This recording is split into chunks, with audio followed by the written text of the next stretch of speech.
Chris, what do you think about a Carolina Panthers Charlotte Hornets colorway uniform? Like the Panthers wear a Charlotte Hornets, maybe like a little teal with purple and white. Maybe I'm kind of thinking that would look cool.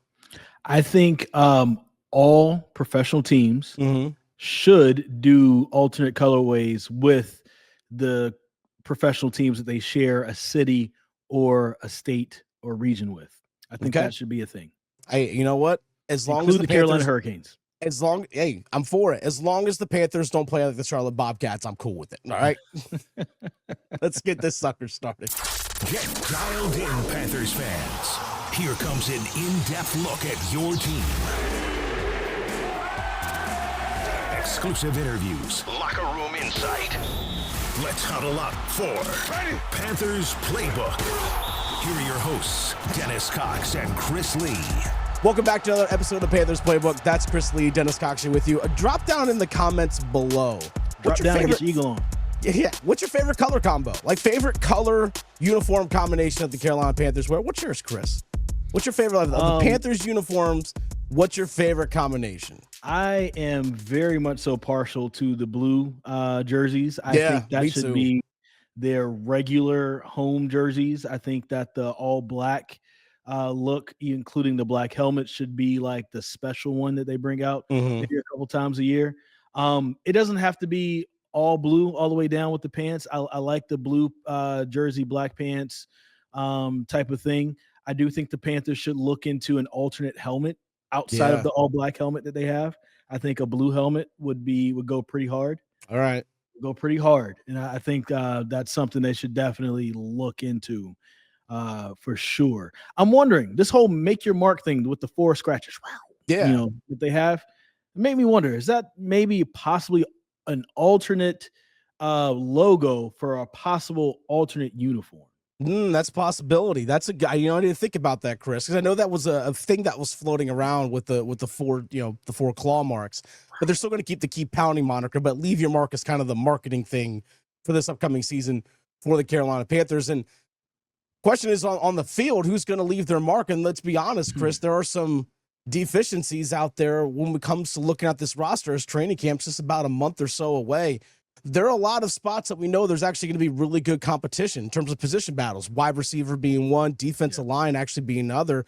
But there are some spots out there where you're like, man, they could probably use another guy. Safety and corner especially. Before I get to that, I just want everybody to spam the comments and tell Dennis Cox happy birthday. Because by the time you're watching this, it's either already there or it's coming up. But hey, happy early birthday to you as we're recording this. We're gonna go crazy. And I'm recording this. I'm recording this while sick, by the way. So I'm doing this for the people. Hey, look, for the people. Orange juice and champagne. We're gonna do some mimosas for you. Boom, just make it go crazy. You're gonna have the vitamin C and you can pop those bottles at the same time. All right, I'm for it. But as far as for the Carolina Panthers, one of the things, I was a little saddened when I saw Jair Alexander get signed. Because he was one of the guys that I thought could possibly be a good fit for the Panthers, because they're going to need somebody else as a cornerback. I am very much so comfortable with rolling out J.C. Horn and Mike Jackson as your top 2 corners. However, as we saw with the wide receiving core, as we've seen with the defensive line, as we've seen with the offensive line, it doesn't hurt to add more talent to any position in your roster. I've never heard a team say they have too much depth, Chris. It's never heard a team say, we're too deep. It's like, what if Mike Jackson was just one of the options, right? And he could be a good piece you could put in certain situations because you have a Jair Alexander along with a J.C. Horn. That's not going to happen, but there are some other people out there, and it got me thinking, who could they go after? Of course, Rasul Douglas. I liked Rasul Douglas when he was with the Panthers, and I thought he was somebody they should have fought to try to keep anyway. That was always my thing. I think they made the decision between to keep Dante Jackson over Rasul Douglas and also Stephon Gilmore. I love Dante Jackson. I always thought that was the wrong move. I thought if you're going to try to push to keep anybody, try to keep Rasul Douglas, try to keep Stephon Gilmore. And actually Stephon Gilmore is available. He's a free agent. Yeah. I don't know if it's too late pretty much in his career, but it's, even though he's not what he once was, he's not a slouch. He's somebody who can definitely add to that room. I'm not sure if you bring in Stephon Gilmore that he's a starter right now, though. Which is a big thing. If you're going to put him on your roster and take a roster spot, he needs to be on the field playing with special teams or some way, shape, or form. And that's where I feel like Rasul Douglas probably is maybe the better idea, because I think you bring him in automatically. I think he's a starter. And Mike Jackson, you're fighting to get your time back on the field, which is fine. I'm fine with that because chances are somebody will get injured. But that cornerback JC Horn being included, that cornerback room is big, and also the safety room, man. Justin Simmons. Hey, Justin, he's still out there, and he wants to play with somebody who is either Vic Fangio or comes from the Vic Fangio system. And hey, Ezero Evero comes from that. He's in that lineage. So, and Evero was the defensive coordinator in Denver while Justin Simmons was there. So there is familiarity already. And there's already that familiarity. And so with I know Fangio is with Philly. Philly just won a Super Bowl, so that might be a little bit more intriguing if the money works out. Mm-hmm. But if that's not the case, I really do hope that the Carolina Panthers are in the running to try to get Justin Simmons, because he's somebody who can I always thought it was unfair with him in Atlanta last year. It's like, that's crazy. So we need that. Him and Trayvon Merrick, I think, will be a good marriage for sure. Possibly. So it looks like Damani Richardson, second-year player, from what I saw at minicamp last week, Chris, was getting work with the first team, from what I saw, working with the ones, you can say, as a free safety. Again, he's an undrafted free agent last year. Showed a knack for being around the football a bit, and the opportunities that he did get to play. He was around the football a lot, especially in pass coverage. So can he elevate? But the question is, what's even after him? They just drafted Lathan Ransom in the 4th round out of Ohio State, but might be more of that in-the-box type safety, similar to what Trayvon Merrick. Now, Dan Morgan has stated that, hey, don't underestimate Trayvon Merrick's ability to play deep in coverage. Like, don't underestimate that, even though much of his career he's been up towards the line of scrimmage. And then you have Nick Scott, who's a special teams guy. Like, that's okay. You need to have guys like Nick Scott that can play special teams on your squad, on your 53. So the question is, do you bring in Simmons to play that free safety role? And if he doesn't play well enough over Damani Richardson, then what's his spot on the team look like? These are all questions you have to weigh in and balance. Like, okay, would Simmons be willing to play special teams? Does he do that? That's something that all has to be taken into consideration, because when you're putting together 53 guys on your roster, you not only are taking into account moves that you got to make for this year, but how does that impact your roster in 2026, 2027? That's where all position battles and stuff all come into play as well. So I am curious to see if they're going to bring in a veteran or two in the secondary as depth and competition at some of these spots, because I think, to me, I guess we've mentioned already, corner and safety, because after you get on corner right now, I love Shaw Smith-Wade as the nickel. Now, he played outside in college, but if he has to move outside because you don't have the depth out there, then who plays the nickel spot? So really there's competition for a few different spots in the secondary for some roles. And I don't know if those guys are currently on the roster or not. Shamar Bartholomew, getting some rave reviews from Dave Canales, Chris, during this offseason, but we didn't see it really much of any time last year. Yeah. And I'm sure for him, some of it was you spend a whole year, you're a rookie and he spends his whole offseason with the Jets. Jets cut him right before, and he's picked up by the Panthers. And so in season, you're learning something completely different than what you've just been doing for months with the Jets. And so I'm sure for him, that was a part of the, not playing as much last year. And Dennis also, I wish I could give you a hug right now, because you sound horrible, my guy. I'm fighting it, man. I'm telling you really sound like you're fighting. Here's another I'm name playing that hurt. I'm not injured. I'm hurt, but I'm playing. He's just hurt. He's hurt. He can still show up. Mm-hmm. Here's somebody else that I thought of too, and he spent a cup of tea with the Carolina Panthers, I think 2 years ago. Mm-hmm. Shaquille Griffin. Okay, yeah. Now I don't expect Shaquille Griffin to come in and push J.C. Horn or Mike Jackson at all, right? I think if you bring him in, he like corner 1 and 2 is Horn and Jackson, and that's secured, right? What I think it does help with, and you brought that up before, is with special teams. Mm-hmm. He's at the part of his career, and he's somebody who also used to be in Seattle, where Dave Canales once was. Good point. And I think that for him, he knows that if he wants to be in the NFL, he's got to do everything asked of him right now, right? Like he doesn't have the luxury as a veteran to say, I'd rather not. Yeah. It's like, all right, peace. Like you saw, what's my man's name? Who went to tight end? Jordan Matthews. Jordan Matthews had to do a little bit of everything to try to stay on the roster, and that didn't even really help him. He's not with the Panthers anymore. So I think Shaquille Griffin could be one of those types of players. It adds some depth to that room.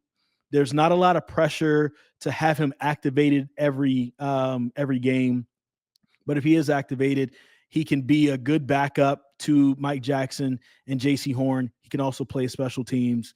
And it feels like that will be somebody who could be a good depth piece if, somebody like a Justin Simmons or a Rasul Douglas doesn't quite work out. And it also adds on to playing special teams, which the Panthers need as well. It's interesting you mentioned tight ends, Chris, with Jordan Matthews. If we go to the offensive side of the ball, I think that's the biggest area of need. Yeah. Because Tommy Tremble with the back surgery might come back during training camp, maybe. But again, this is a guy who's rehabbing just to get on the field as opposed to training to get ready to play. Yep. You don't even know if he's going to be ready for week 1 of the season. Yep. Again, they project and hope that'll be back by the end of the preseason. And it's a back surgery. You just don't know. Yeah. Let's be honest. You just don't fully know what the recovery is going to be like for Tommy Tremble. And then you have second-year player Jadeveon Sanders. You have as well as Mitchell Evans, the tight end they drafted in the 5th round, who, by the way, when watching him at minicamp last week, you could see that short 10-yard burst where he was like one of the quickest guys in 10-yard splits. You could see that burst out there live in person. It's like, okay, this guy can get open quick. But that's it. Like, that's really it. It's JT Sanders, second-year tight end, and Mitchell Evans, rookie. And then it's a bunch of just other undrafted and just no-name guys that we just don't know, that maybe they keep one extra guy around just because, you don't know what Tommy Tremble is going to be able to provide for you at the beginning of the season. Who knows? But tight end might be an option of where they explore to get something, just another veteran guy that could be the number 2-3 tight end, at least early on in the season, because right now that's looking like a pretty thin spot. Even though those two guys, I'm intrigued by their upside. Yeah. But there's a lot of unknown. Let me know if I sound crazy at all with this, but just a suggestion. I thought about it just as you were talking just now. But since there is a lot of unknown with tight ends, if you can't go to free agency and pick somebody out, if you can't get anybody, remember Panthers used this a lot. They used the waiver wire. They would pick 8th with the waiver wire. Once, people start picking their 53s, and if somebody happens to cut, their 3rd or 4th tight end, that could end up being the Carolina Panthers' 2nd best tight end. Let's say Tremble starts the season on PUP. Then, if the Panthers don't make any moves or bring anybody else in, do you now look at the situation and say, well, wait a second, this doesn't necessarily help out our tight end group, but we do have Raheem Blackshear that we're comfortable with. We still have, of course, Chuba and Rico, who, they're not playing special teams. Those guys are going to be, running the ball for us. We also have Trevor Etienne. And do we figure out maybe packages where we can use an extra running back, in situations where a tight end would have been running a route? Maybe, we can use an extra running back and bring in 4 and have running backs on the 53, have 2 tight ends as we're waiting for Tremble to come back. And essentially that's one of the tryouts between Etienne and Blackshear for when Trimble comes back. What are your thoughts about that? I'm just putting that out there as a potential idea. Well, I don't think ETN's going anywhere. So I think Raheem Blackshear's roster spot is definitely up for grabs. I think the play actually would be Chris. Now, the Panthers last year ran 3 wide receiver sets. 71% of the time last season, I think the number was. Okay. Keep your top 7 wideouts. Like that might be the play. It's like, hey, you know what? Yeah. If we're thin at tight end, we don't like keeping, an extra body as a tight end just for the sake of having a body. Let's keep 7 wide receivers until Tommy Tremble's actually ready to go. Then figure it out from there. That might be the play. I don't know. We'll actually dive into the wide receiver position because that's definitely a position battle for sure. Was the wide receivers. Maybe that's the move, but I still think if Tommy Tremble isn't ready to go, you still find a third tight end because when you think about it, if JT Sanders or Mitchell Evans goes down, you're down to 1, and that's not a spot that you want to be in, especially if you want to go goal line situations. You're trying to go heavy packages. You're going to need 2 or 3 tight ends at least, at minimum, in those types of situations. So you're going to need to find an extra body in some way, shape, or form. But we'll get into some of the other position battles and stuff next week. Stay tuned, folks. But maybe the play is like, hey, there's a team out there that has, we got 4 good tight ends on our team, but we've had a couple injuries at wide receiver, and we need to pick up a 5th guy. Hey, trade David Moore to go be another team's 5th wide receiver. You give us your 4th tight end. That might be a move that takes place in, just a player swap 1 for 1. That could be a move. That could be the move. That waiver wire. I mean, there's definitely some options there for the Panthers, but that's on offense. That's really the only side, or I guess offensive group that I'm worried about. Really, there's still some. Like, I think there's still some things Bryce needs to prove. There's still some things that folks in the wide receiver room need to prove. There's some things that like Ike Ekwonu and Austin Corbett need to prove. But other than that, everything else is like pretty much put together for the offense. Pretty much. It's just pretty much just picking up where you left off. I don't think anything like big needs to be done at linebacker. But I will say, if you feel like you can still get stronger in the middle of the defense there, if let's say, and I think Trevin Wallace, all the snaps he was able to play last year, should take a big step up. I like Josie Jewell and what he was able to bring last year, but let's say Christian Roseboom isn't exactly what you thought he'd be, or John Radigan doesn't look like he can get on the field at all. He's just a special teams guy, because that linebacking core was had a lot of some of the most injuries last year. They had a ton. They were decimated. We were down to like the Claudin Sherrillis and other guys, right? Do you try to maybe look at putting some more competition in that room as well? That's not something, I'm okay with the room, but I'm also like, I think the only person that I'm afraid of losing right now is Trevin Wallace, if that makes sense. Just because he's young and we still have to see what he can end up being. Other than that, that could be a revolving door for all I care. It's like anybody can go as long as we're getting better. That's kind of how I feel about that room. I was actually hoping that they would pursue Jermaine Pratt when Jermaine Pratt became a free agent. He's a North Carolina guy who signed with Vegas for a 1-year deal. High Point, North Carolina. He is a High Point, North Carolina. He's a 3.36 guy. So I was actually disappointed that that Pratt. I mean, maybe they did offer him something. I just don't know. But I was like, man, Jermaine Pratt would be a guy to add into that mix of things. And I have no problem with Radigan being a core 4 special teams guy, because they're going to need some of those with Sam Franklin gone. Was it Thomas, the other defensive back that they signed last season, like him being gone? Felipe Franks was a core 4 special teamer as well. Like, you need some of those guys that are going to cover and be part of all those coverage teams and return teams. You need a core 4 guys. And if Radigan's that guy, that's fine, because he's on rookie contract, inexpensive. That's okay. You need those guys on your roster. So I'm okay with that too. But it's interesting though, Chris. Even with all the offseason moves that they made on defense, there's still major questions on defense about this team. The depth, interior defensive line, I'm pretty good with. We're familiar with the names that we're now with edge rusher, but we still just don't know because you're relying on 2 rookies this upcoming season. But once you get past that front line, there are questions. And and I'm bringing this up way too early, but if Ivero happens to have a freaking amazing year, right? Mm-hmm. Because they got him better players, and if he's gone, how are you going to replace him? Or if it's another bad year, you decide to replace him, and you decide to get rid of him, how are you going to replace him there again? Mm-hmm. And the part that kind of worries me a little bit is that you're going to have to probably get, and there's enough guys out here, but you're probably going to have to go get somebody that runs the 3-4 because you've made a lot of investment in the way you've put your defense together so far with that. Yeah. Because the part that I'd be worried about now is if, there is no Evero because he was freaking awesome, or he was still, the defense still stinks. Defensive coordinator of the worst defense in the league, right? And there's no Evero next year.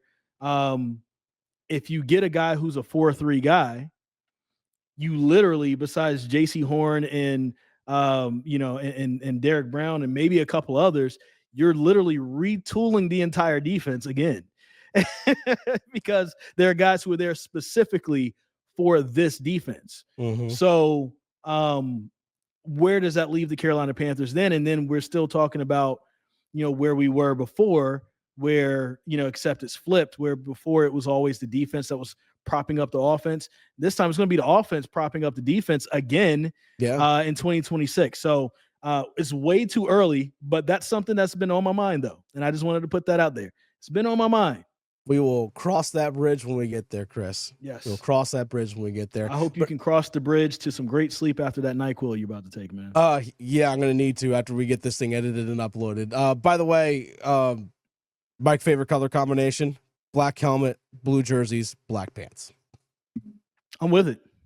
I like that color. I'm 100% with it. I love it. Let's just not wear white jerseys 13 times this season, please. Bro. For the love of God. I don't mind the all whites though. I think the all whites look clean. I think the all whites need an update though. I'm with it. I think there's some tweaks that needs to be done. Maybe a little bit more processed blue trim there, but this is where that blue helmet could really thrive. Mm-hmm. You got the all whites with a little bit more trim instead of like the black numbers. Maybe have the processed blue numbers with the black trim, right? A few little updates. Light. Yeah. You think so? Yeah, it might be. With the black trim, I think the black trim will help set it off some. It might. You still have the trim. And then you have the blue helmets. Hey. I'm